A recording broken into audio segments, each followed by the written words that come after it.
Good morning. Today, we are not going to study the environment as one isolated chapter, nor economics as a self-contained discipline. We are going to ask a larger question. How can prosperity endure? Industrialization, technology, and markets have improved human life in extraordinary ways. They have increased productivity, expanded choices, lengthened life expectancy, and connected the world. Yet the same development process has also produced air pollution, climate risk, resource depletion, unsafe cities, and deep inequality. So the real challenge is not to choose between development and the environment.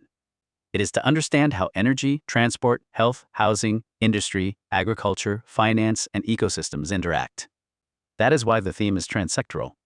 We will move from growth and GDP to market failure, from Bhopal and Minamata to green buildings and circular economy, and finally to the question of whether human well-being can expand within ecological limits. Why call these topics transsectoral? Because almost none of the serious problems we face belongs to a single ministry, discipline, or industry. Consider energy. The way electricity is generated affects industrial cost, household welfare, air pollution, public health, and climate change. Consider urban planning. Housing density affects commuting, transport emissions, water supply, waste collection, and access to employment. Agricultural policy affects food prices, groundwater, soil fertility, biodiversity, and rural livelihoods. When institutions work in silos, they often solve one visible problem while transferring the cost to another sector. A cheap fuel policy may help transport today, but worsen pollution and fiscal stress tomorrow. A flood control wall may protect one district while increasing flood risk downstream. The transsectoral perspective therefore asks us to trace connections, feedback loops, and unintended consequences before judging whether a policy is truly successful. The modern development story began with a powerful promise. More production would create a better life. That promise was not irrational. Before industrialization, most people lived close to subsistence. Machines multiplied the productivity of labor. Railways and steamships reduced distance. Electricity extended working and living hours. Mass production made clothing, household goods, and mobility affordable to millions. Economic growth became associated with liberation from scarcity. Governments therefore treated industrial output, infrastructure, and consumption as the visible signs of progress. But this framework contained an important assumption: that natural resources were abundant, waste sinks were effectively unlimited, and the benefits of production would spread widely through society. For a long period, those assumptions were rarely tested. The environmental costs were geographically distant, delayed, or politically invisible. Our lecture begins at the moment when those hidden costs became impossible to ignore. Economics traditionally begins with scarcity. Human wants are extensive, while resources are limited. The industrial response was scale. Machines, specialization, and large factories reduced unit costs. Fossil fuels supplied dense, transportable energy that could power production continuously. This created a linear economic structure. Extract resources, convert them into products, sell them, consume them, and discard the residue. In the short run, that structure was extraordinarily productive. But it also trained institutions to focus on throughput, how much material and energy could be moved through the economy, rather than regeneration. Forests became timber stocks, rivers became water inputs and waste channels, and coal became an energy reserve. This way of seeing nature was not merely cultural, it was built into accounting, pricing, and industrial organization. Later, we will contrast this linear model with circular economy, which attempts to retain materials and value within the system. GDP became the great scoreboard of modern development. It measures the monetary value of final goods and services produced within an economy. This is genuinely useful. It tells us whether economic activity is expanding or contracting, helps governments estimate tax capacity and employment, and allows comparisons over time. The problem begins when a measure of market activity is treated as a complete measure of welfare. GDP does not directly tell us whether people are healthy, secure, educated, or free. It does not reveal distribution. A country can become richer in aggregate, while many citizens experience stagnant living standards. More importantly for today's lecture, GDP can count defensive expenditure as positive output. Pollution may cause illness, medical treatment raises GDP. A flood may destroy homes, reconstruction raises GDP. So GDP is not wrong. It is incomplete, and mistakes arise when we ask it to answer questions it was never designed to answer. Growth and development are related, but they are not identical. Growth means an increase in the size of the economy, more output, income, and production. Development asks what that expansion does to human life. Does it improve health? Does it expand education and opportunity? Does it reduce insecurity? Does it strengthen institutions and dignity? Imagine a city where construction, vehicle sales, and private medical spending are rising rapidly. GDP may grow, yet air quality may deteriorate, commuting time may increase, and housing may become unaffordable. That city is growing, but whether it is developing is a separate question. This distinction matters because environmental policy is often criticized as anti-growth. But if growth produces illness, congestion, and irreversible ecological loss, then its contribution to development may be overstated. The objective should therefore be to convert economic growth into durable improvements in human capability and quality of life. What exactly does GDP leave out? First, unpaid work. Caring for children, supporting elderly relatives, and maintaining households can be essential to welfare. But if no market transaction occurs, much of it is invisible in national income. Second, distribution. GDP per person as an average does not tell us whether gains are broadly shared. Third, natural depletion. If a forest is cut and sold, the timber contributes to GDP, but the loss of carbon storage, water regulation, and biodiversity may not be deducted. Fourth, pollution.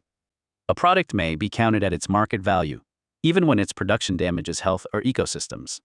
This does not mean we should abandon GDP.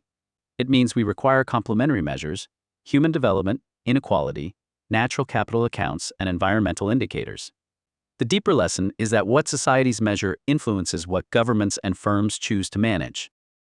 As economies become richer, they often shift from manufacturing towards services, finance, and information. This can create the impression that growth has become weightless or immaterial. But the physical footprint often remains, it merely becomes less visible.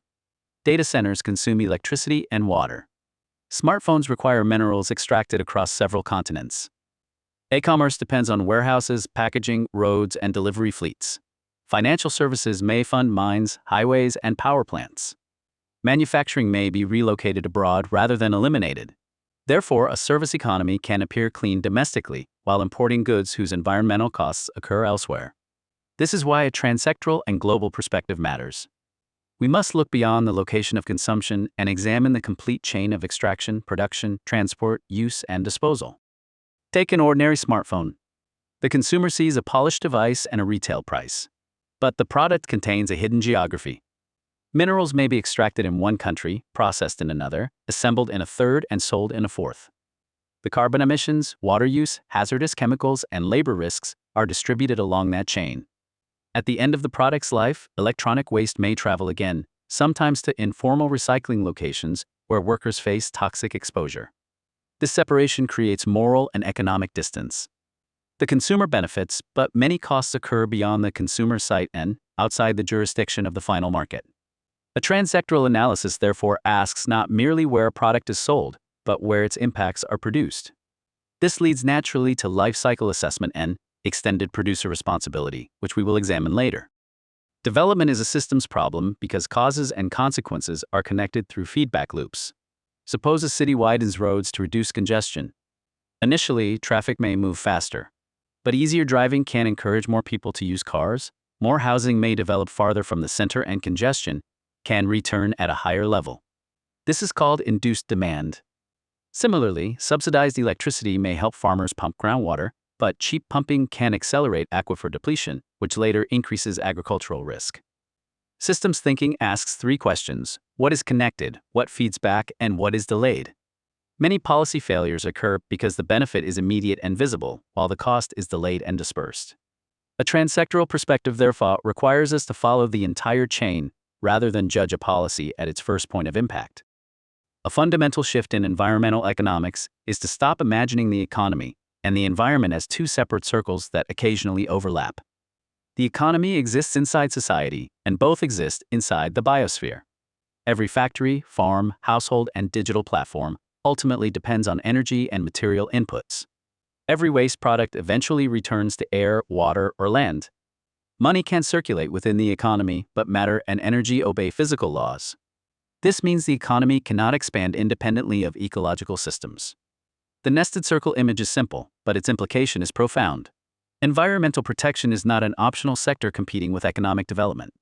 It protects the larger system within which economic activity is possible. Once we accept this, questions of growth, pricing, and policy must be reformulated.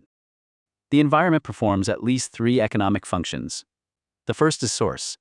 Nature supplies materials, energy, and living resources.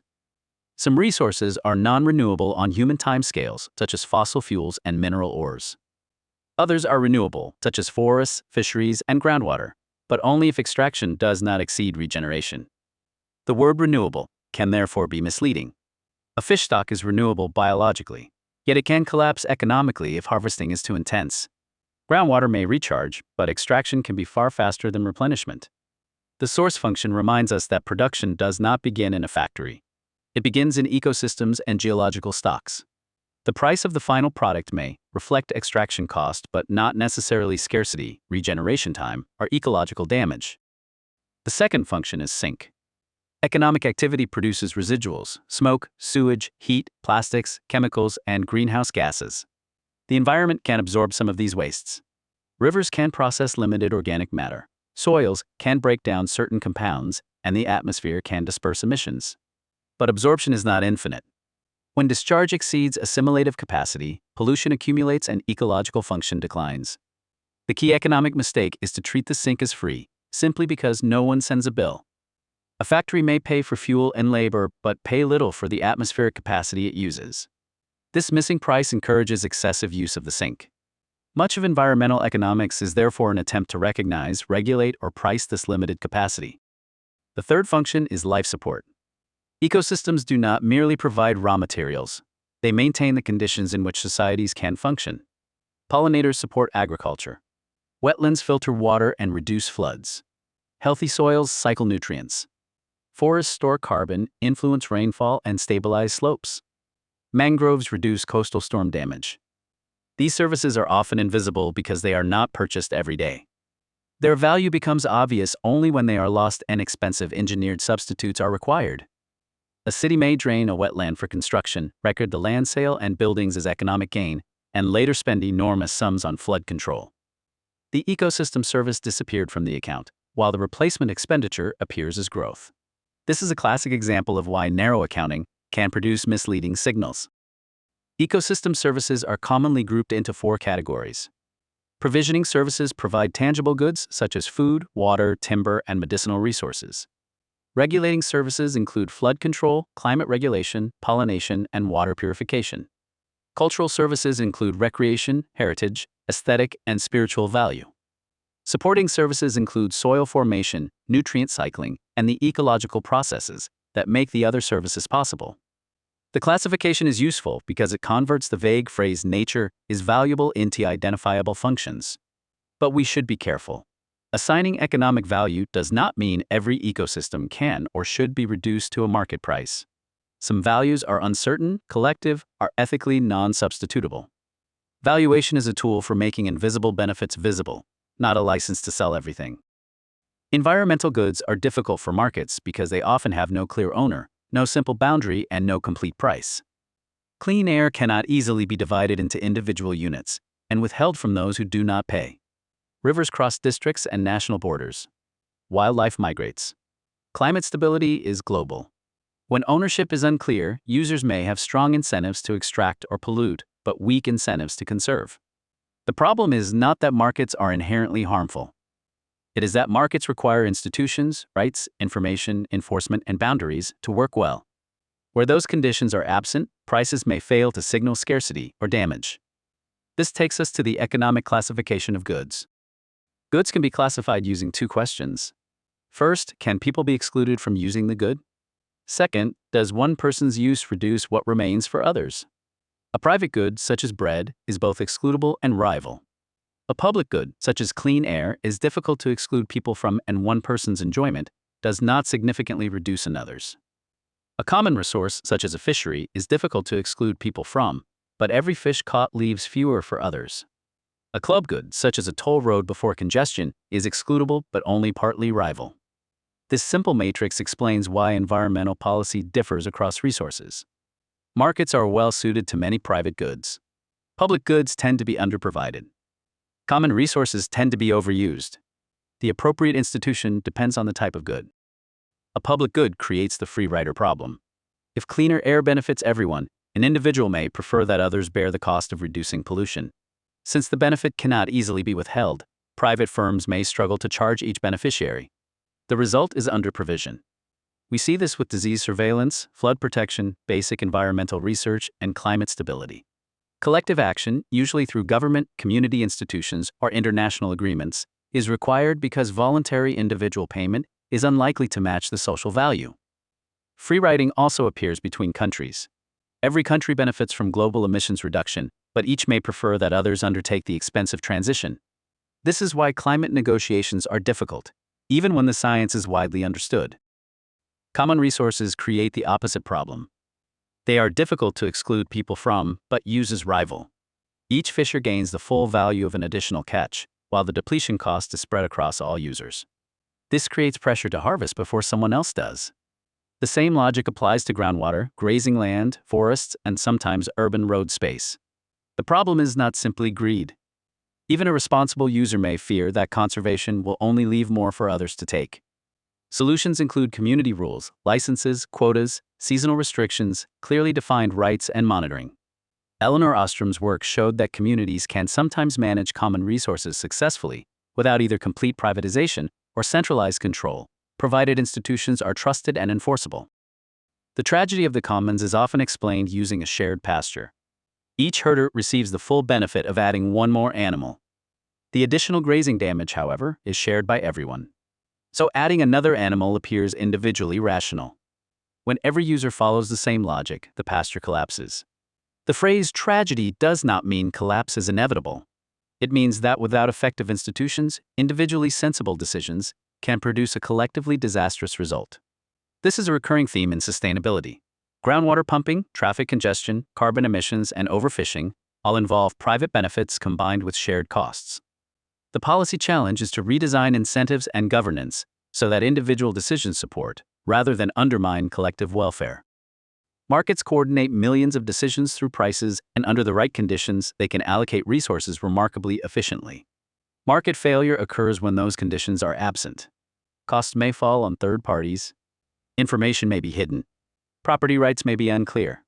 Public goods may not generate sufficient private revenue. Market power may distort prices. Environmental problems frequently combine several failures at once. Calling something a market failure does not automatically tell us the solution. Government can also fail through weak information, corruption, or poor enforcement. The important point is diagnostic.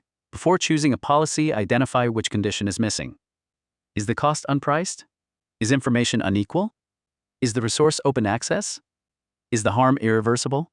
Different failures require different remedies. A market price can be low for two very different reasons. The producer may genuinely be efficient, or the producer may have shifted part of the cost onto others. If a factory can discharge untreated waste into a river, the product becomes cheaper because downstream communities bear the treatment and health costs. If carbon emissions are free, fossil energy appears cheaper than its full social cost.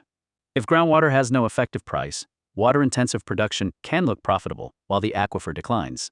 In each case, the price is incomplete.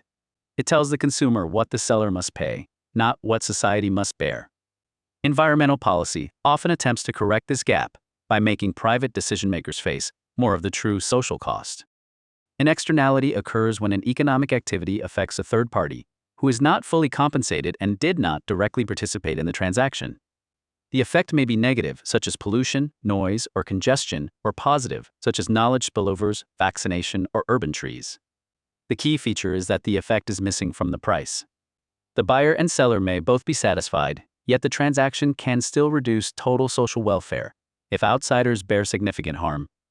Externalities can arise in production, consumption, and investment. They can also cross time because future generations may bear costs created today. Once we understand externalities, the distinction between private and social cost becomes central. Consider a factory whose production emits toxic smoke. The firm counts wages, raw materials, electricity, maintenance, and finance. These are private costs. Nearby residents may experience respiratory illness, lost workdays, and reduced property values. Those are external costs. Social cost equals the private cost plus the external harm. If the firm faces only private cost, its supply curve is too low and the market produces too much. The problem is not merely that pollution exists. It is that the decision maker does not face the full consequence of the decision. The goal of policy is therefore internalization, bringing the external cost into the private calculation through taxes, standards, liability, permits, or negotiation. This simple equation is one of the most important in environmental economics. Social cost equals private cost plus external cost. Private cost is what the producer or consumer pays directly. External cost is imposed on others. The challenge is measurement. Some costs are observable, such as medical expenditure or crop damage. Others involve probability, delay, or irreversible harm. How should we value increased cancer risk, species loss, or the welfare of future generations?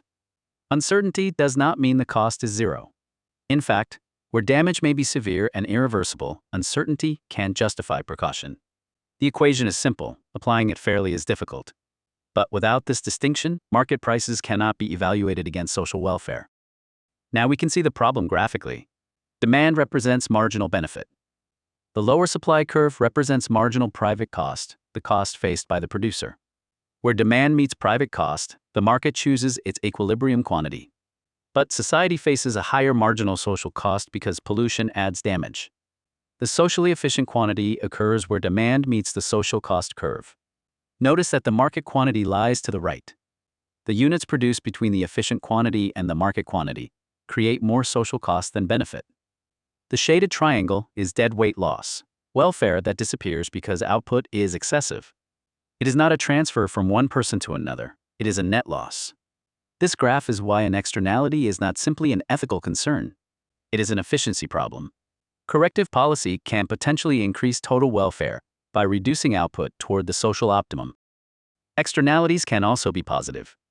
A person who becomes educated receives private benefits, but society may also gain through higher productivity, better civic participation, and knowledge spillovers. Vaccination protects the individual and reduces transmission to others. An urban tree benefits the person who plants it, but also cools the street, absorbs pollution, and provides habitat. Because the private actor does not capture the full social benefit, the market may supply too little. This creates a rationale for subsidies, public provision, or supportive regulation. The general principle is symmetrical. Negative externalities lead to excessive activity, while positive externalities lead to insufficient activity. Policy aims to align private incentives with social value. There are several ways to correct environmental market failure. A tax can increase the private cost of a harmful activity. A subsidy can support an activity with wider social benefits. A standard can prohibit dangerous practices or require minimum performance. Tradable permits can place a ceiling on total pollution, while allowing firms to exchange rights. Liability can make firms pay after harm occurs, creating incentives for prevention. Information disclosure can help consumers and investors distinguish cleaner producers. No instrument is universally best. The choice depends on measurement, enforcement, uncertainty, distribution, and the seriousness of the harm. Where catastrophic damage is possible, a simple tax may be insufficient, strict safety standards may be necessary. A Pagavian tax is designed to make the polluter face the external damage created by an additional unit of activity. In theory, the ideal tax equals the marginal external cost. Once imposed, the producer sees a higher cost and has several choices: reduce output, improve efficiency, switch technology, or pass part of the cost to consumers. The tax does not tell every firm exactly how to reduce pollution. It changes the incentive and allows flexibility. It also generates revenue, which can finance environmental restoration or compensate vulnerable households. The practical difficulty is estimating damage and setting the tax at the right level. Political pressure may produce rates that are too low, while poor design may impose disproportionate burdens. Still, the basic principle is powerful. Prices should reflect social cost. Subsidies can accelerate activities that produce social benefits or face high initial barriers. Renewable energy, public transport, efficient buildings, and research may all receive support. The justification is strongest when the private investor cannot capture the full benefit. For example, knowledge created by research spreads beyond one firm. Subsidies can also help new technologies move down the cost curve, but they must be designed carefully. A subsidy can become a permanent entitlement. Support technologies that would have been adopted anyway or mainly benefit affluent consumers. Good subsidy design therefore requires clear objectives, time limits, performance conditions, and periodic review. The goal is not to make green activity dependent on government forever, but to overcome barriers and create a competitive transition. The COAS approach asks whether affected parties can bargain directly when property rights are clear. If a factory has the right to pollute, residents might pay for reduction. If residents have the right to clean air, the factory might compensate them or invest in control. Under very restrictive conditions, clear rights, low transaction costs, good information, and few parties, bargaining may produce an efficient outcome. But many environmental problems involve millions of affected people, uncertain health effects, future generations, and unequal bargaining power. Who negotiates on behalf of an unborn child or river ecosystem? The Coase theorem is valuable because it highlights the role of institutions and transaction costs. It does not imply that government is unnecessary. It tells us why bargaining sometimes works, and often does not. How should policymakers choose among standards, taxes, permits, and liability? Standards are useful when minimum safety is non-negotiable, or when monitoring emissions continuously is difficult. Taxes provide ongoing incentives and allow firms flexibility, but the resulting pollution quantity is uncertain. Tradable permits set a total pollution cap, but the market price can fluctuate and allocation may become politically contested. Liability creates accountability after harm, but it works poorly when firms are insolvent. Causation is difficult to prove or damage is irreversible. Often the best system combines instruments: a strict safety standard, a pollution price, disclosure requirements, and legal liability. Policy design is less about finding one perfect tool and more about building a coherent institutional package. Bhopal is not merely an environmental disaster.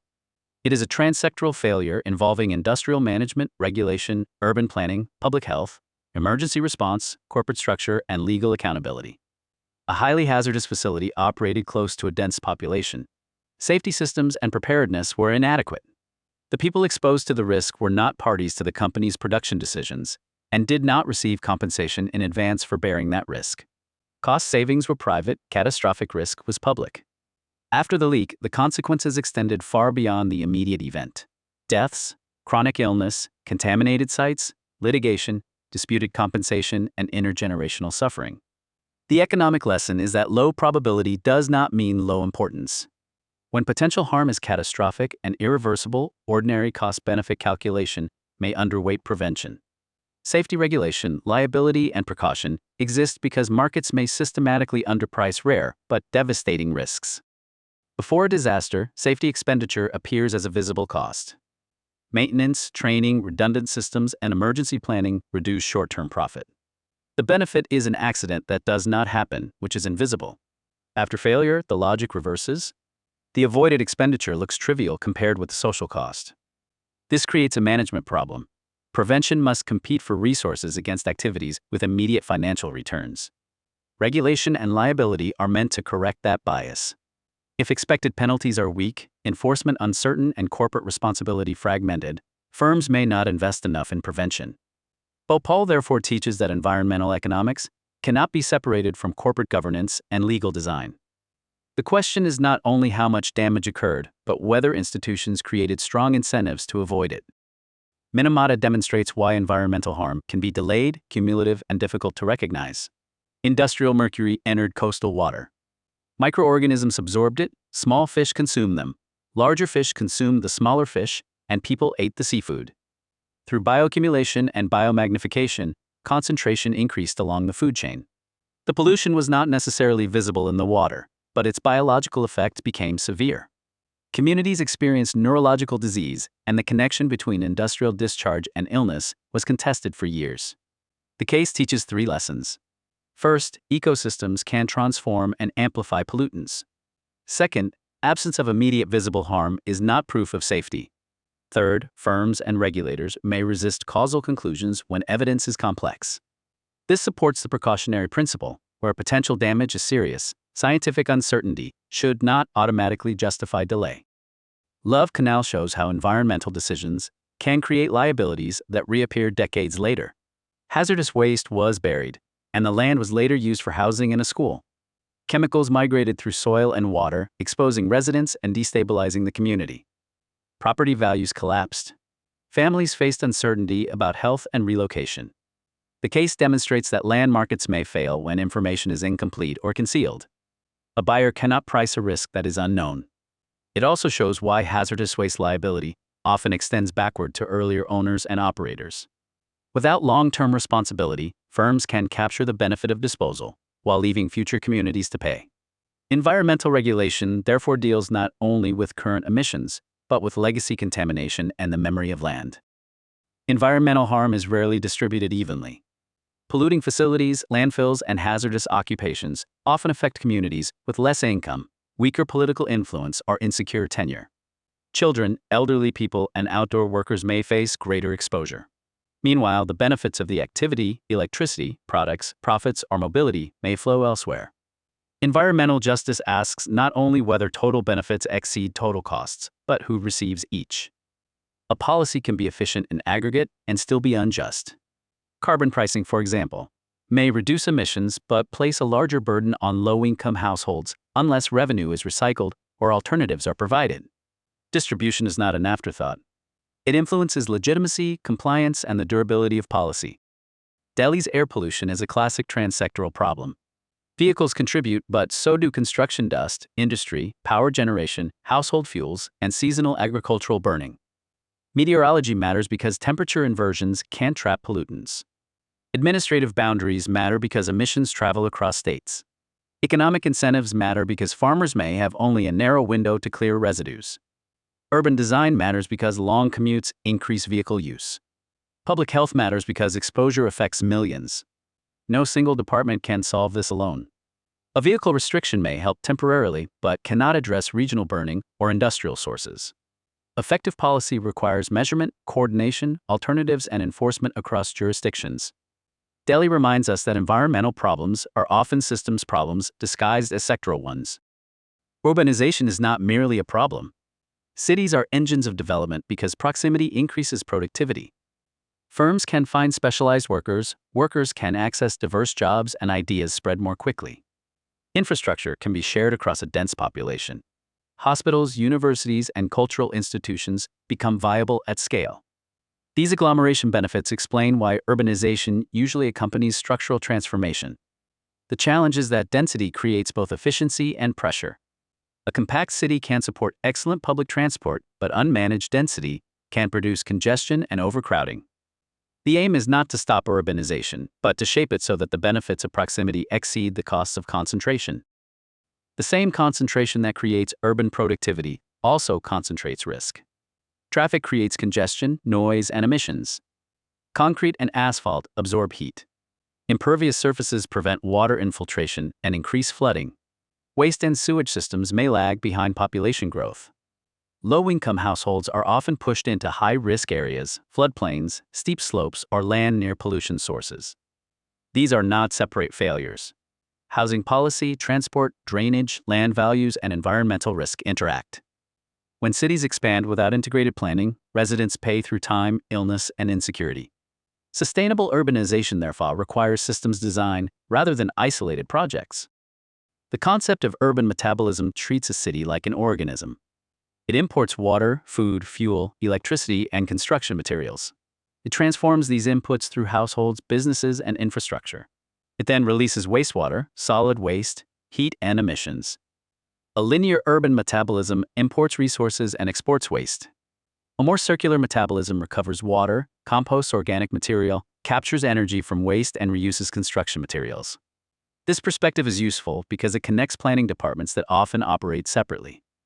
Water supply cannot be separated from wastewater. Building design affects electricity demand. Transport affects air quality and land use. The city's sustainability depends on how efficiently these flows are designed and how much value is recovered before disposal. Urban heat islands occur because cities alter the surface and energy balance. Concrete and asphalt absorb solar radiation and release it slowly. Vegetation is removed, reducing shade and evapotranspiration. Vehicles, buildings, and air conditioners release additional heat. The result is that urban areas, especially at night, can be significantly warmer than surrounding regions. The burden is unequal. Wealthier households may have insulation, green surroundings, and reliable cooling. Outdoor workers and residents of dense informal settlements face greater exposure. Green roofs, trees, reflective materials, water bodies, and ventilation corridors can reduce heat, but these measures must be distributed fairly. Otherwise, environmental improvement can simply increase property values and displace vulnerable residents. A sustainable city is not simply a city with a few solar panels. It is compact enough to reduce travel demand, connected enough to provide access, and green enough to manage heat and water. Mixed-use neighborhoods allow people to live closer to work and services. Reliable public transport reduces dependence on private vehicles. Green-blue infrastructure, trees, parks, wetlands, and water channels manages floods, heat, and biodiversity. Waste, energy, and water systems should be coordinated. The strongest urban solutions often produce multiple benefits at once. A shaded walking route reduces heat, supports health, lowers emissions, and improves public space. This is the essence of transsectoral design. Buildings are central to sustainability because they lock in patterns of energy, water, and material use for decades. Green design begins before equipment is installed. Orientation, shading, insulation, daylight, and natural ventilation can reduce demand itself. Efficient lighting and cooling then meet the remaining demand with less energy. Rainwater harvesting and greywater reuse reduce pressure on urban water systems. Material choice affects embodied carbon and waste. Rating systems such as GREHA and LEED create measurable frameworks, but certification should not become a substitute for actual performance. A building can look green and still consume heavily if operation is poor. The strongest approach combines design, technology, user behavior, and performance monitoring. Sustainability introduces time into development. A policy may increase welfare today by consuming natural, financial, or social capital, but reduce the choices available tomorrow. The question is not whether every resource must remain untouched. It is whether current generations preserve the systems and capabilities that future generations will need. Some losses can be repaired, others are irreversible. A depleted mineral may be replaced by another material. An extinct species cannot be recreated. A destabilized climate may impose effects for centuries. Sustainability therefore combines economics with ethics. What obligations do present decision-makers owe to people who cannot vote, bargain, or compensate us today? The modern sustainability idea emerged gradually. Early environmental movements focused on visible pollution, toxic chemicals, and wildlife loss. The 1972 Stockholm Conference placed the human environment on the international agenda. The Brundtland Commission later connected environmental protection with development on poverty. The 1992 Rio Earth Summit broadened the framework to climate, biodiversity, and sustainable development. The Sustainable Development Goals then expressed development as an interconnected agenda covering poverty, health, education, cities, consumption, and climate. This history matters because sustainability evolved from a narrow conservation concern into a framework for organizing economic and social policy. It is no longer a separate environmental chapter. It is a way of judging development as a whole. The Brundtland definition is often quoted but not unpacked. Sustainable development meets present needs without compromising the ability of future generations to meet their own. Two ideas are central. First, needs, especially the essential needs of the poor, deserve priority. Sustainability is not an argument for freezing unequal conditions. Second, limits are shaped not only by nature, but by technology and institutions. Better technology can reduce impact. Better institutions can distribute resources more fairly. The definition therefore combines development on restraint. It asks us to expand human capability while preserving the ecological and institutional foundations of future capability. Sustainability has two dimensions of equity. Intergenerational equity concerns fairness among people living today. Who receives clean energy, safe housing, and mobility? Who bears pollution, displacement, and climate risk? Intergenerational equity concerns fairness between present and future people.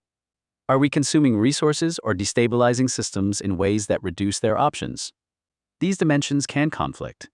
A rapid energy transition may benefit the future but impose immediate costs on workers and low-income households.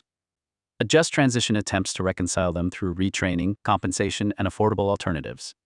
Sustainable policy must therefore be environmentally effective and socially legitimate. The triple bottom line asks organizations to evaluate performance through people, planet, and profit. Profit matters because an activity that cannot remain financially viable will not endure. People includes labor conditions, community welfare, safety, and inclusion. Planet includes emissions, resource use, and ecosystem impact. The framework is useful because it broadens managerial attention beyond quarterly financial results. But it also has a weakness. The three dimensions can be reported separately without resolving trade-offs. A company may perform well financially while causing ecological damage that cannot be compensated by social programs. So the framework is a starting point, not a complete decision rule. The Sustainable Development Goals are often displayed as separate boxes, but their real value lies in interaction. Clean energy supports health by reducing air pollution, but renewable infrastructure also requires land and minerals. Better roads improve access to markets and schools, but can accelerate deforestation. Irrigation improves food security, but may deplete groundwater. Progress on one goal can support or undermine another. A transsectoral approach therefore looks for co-benefits and trade-offs. The strongest policies advance several goals simultaneously. For example, efficient public transport can improve access, reduce pollution, lower emissions, and support compact urban development.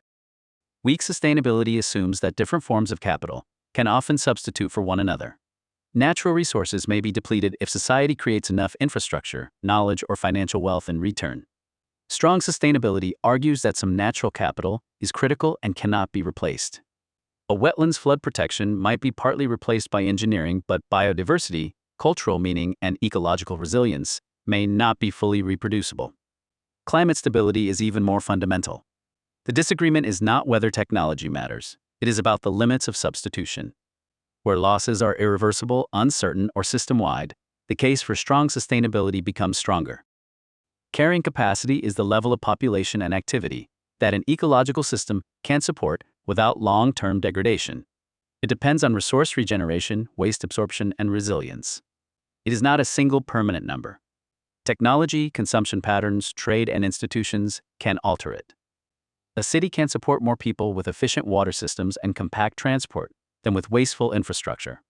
But technology does not remove all limits. If demand consistently exceeds regeneration or waste absorption, the system enters overshoot. Carrying capacity therefore links population, affluence, and technology, the three components we will soon place into the I equals P times A times T framework. Assimilative capacity is the ability of air, water, or soil to absorb waste without unacceptable degradation. The relationship is often nonlinear. A river may process a limited amount of organic waste through natural biological activity. Beyond a threshold, oxygen collapses, fish die, and recovery becomes difficult. This matters for policy because average pollution may look manageable, while local or seasonal concentration crosses critical limits. Thresholds also create uncertainty. We may not know the exact point until the system is close to it. Environmental management therefore requires margins of safety rather than operating continuously at the estimated maximum. The limits to growth argument begins with a simple tension. Population and industrial output can grow exponentially, while many resource stocks and ecological sinks are finite. Because feedback is delayed, society may continue expanding after the sustainable level has been crossed. This creates overshoot followed by correction or collapse. The model was not a precise prediction of one fixed date. Its value lies in showing system behavior, growth, delay, limits, and feedback. Critics rightly note that technology, substitution, and policy can change trajectories. But those responses themselves require time, investment, and institutions. The lesson is not that development must stop. It is that exponential material expansion cannot be assumed to continue indefinitely without structural change. The Planetary Boundaries Framework identifies Earth system processes that help maintain a stable environment for human civilization. Climate is one, but so are biodiversity, fresh water, land system change, and nutrient cycles. The boundaries interact. Deforestation affects climate and rainfall. Excess nitrogen affects water, biodiversity, and greenhouse gases. The framework does not say that crossing a line causes immediate global collapse. It identifies rising risk outside a safe operating space. This is useful for transsectoral policy because it prevents climate from becoming the only environmental issue. A low-carbon economy that destroys biodiversity or depletes water is not fully sustainable. The ecological footprint estimates how much biologically productive land and water is required to support consumption and absorb certain wastes. Biocapacity is the regenerative ability of ecosystems. Overshoot occurs when demand exceeds that regenerative capacity. The concept is not a perfect physical measurement, but it is a powerful communication tool. It shifts attention from local cleanliness to total demand. A city may have clean streets while relying on distant forests, farms, and mines. Footprints also differ enormously across lifestyles. Population matters, but so does consumption per person. This prepares us for the I equals P times A times T model. The IP-T identity expresses environmental impact as the product of population, affluence, and technology. Population is the number of people. Affluence is consumption or output per person. Technology is the environmental impact per unit of consumption or production. The model is simple, but it prevents one-factor explanations. Environmental pressure cannot be attributed only to population because per-person consumption differs greatly. It cannot be attributed only to affluence because technology can change intensity. And clean technology does not guarantee lower total impact if population and consumption expand faster than efficiency improves. The multiplication sign matters. Changes reinforce one another. The framework also avoids moral simplification. Different societies contribute through different combinations of scale, consumption, and technology, and therefore require different policy responses. Population affects the scale of demand. More people require food, housing, water, energy, and mobility. In regions with fragile ecosystems or weak infrastructure, rapid growth can intensify pressure. But population is not a complete explanation. A person with low consumption may have a much smaller footprint than a high-income consumer elsewhere. Density can also create efficiency. Compact settlements can support public transport and shared infrastructure. Population policy is therefore connected to education, health, gender equality, urban planning, and economic opportunity. The IPAT framework should not become a way of blaming the poor for problems driven mainly by high consumption and dirty technology. Affluence changes both the quantity and composition of consumption. As incomes rise, households move beyond basic needs toward appliances, private vehicles, larger homes, meat-intensive diets, air travel, and frequent product replacement. This can increase material and energy demand. At the same time, affluent societies may demand cleaner air, invest in innovation, and enforce stronger standards. The environmental Kuznets curve suggests that some local pollutants may first rise and later fall with income.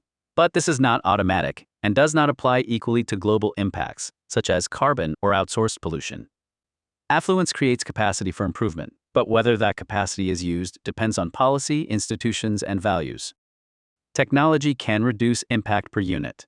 Renewable energy lowers operational emissions. Efficient motors, buildings, and vehicles reduce energy intensity. Precision agriculture can reduce water and chemical use.